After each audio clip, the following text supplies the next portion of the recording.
என்ன சான்று வேண்டும் கிடக்குது? உலகெங்கும் அடித்து விரட்டப்பட்டு தாய் நிலத்தில் ஆக்கிரமிக்கப்பட்டு கொன்றொழிக்கப்பட்டு குற்றுயிரும் குறையுமா ஓடி பல்வேறு நாடுகளை நாடற்ற ஏதிலிகளாக போய் அண்டி ஒண்டி அகதிகளாக வாழ்வது தமிழர்களா சிங்களர்களா?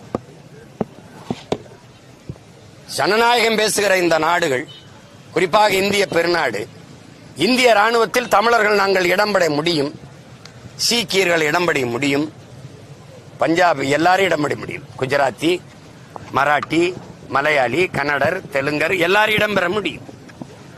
அது ஒரு நாட்டு ராணுவம் என்று சொல்வதை ஏற்கலாம்.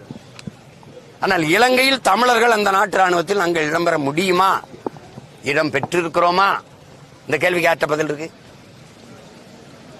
ஒரு நாட்டு ராணுவத்தில் ஒரு இன மக்கள் இடமே பெற முடியாது என்ற நிலை இருக்குமானால் அந்த நாட்டு ராணுவம் இந்த இன மக்களை எப்படி பாதுகாக்கும்?